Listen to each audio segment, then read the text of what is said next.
আজকে আমরা মহাপ্রভুর কিছু জীবন লীলা আস্বাদন করব। বলি শ্রী চৈতন্য মহাপ্রভু কি।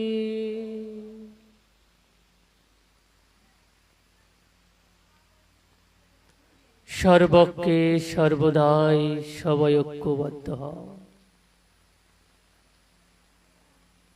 পরম আরাধ্য পরম গুরুদেব বৃন্দাবন 108 দেবকী নন্দন বাবাজির চরণে কোটি কোটি প্রণাম। প্রণাম জানাই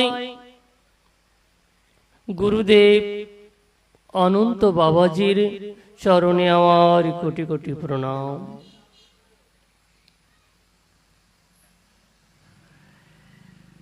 কলিযুগ পাবন অবতার, অবতারেরও সার।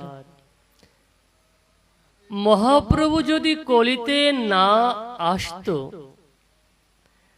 তাহলে কেমন ভাবে আমরা এই হরে কৃষ্ণ মহামন্ত্র আমরা শ্রবণ করতে পেতাম বা বলতে পারতাম। মহাপ্রভু যদি এই কলিতে যদি তিনি না আসতো, আচ্ছা কি অদ্ভুত না। আচ্ছা আর কেউ কি নাম এনেছেন?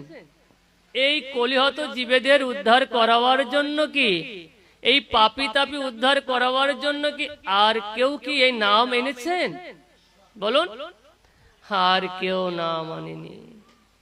তাই আমার গৌরাঙ্গ মহাপ্রভু দ্বারে দ্বারে যে কৃষ্ণ নাম বিলিয়েছিলেন, কৃষ্ণ নাম বিলিয়েতে যে প্রচার করতে যে আঘাত প্রাপ্ত হয়েছিলেন, তবু নাম ছাড়ি নাই।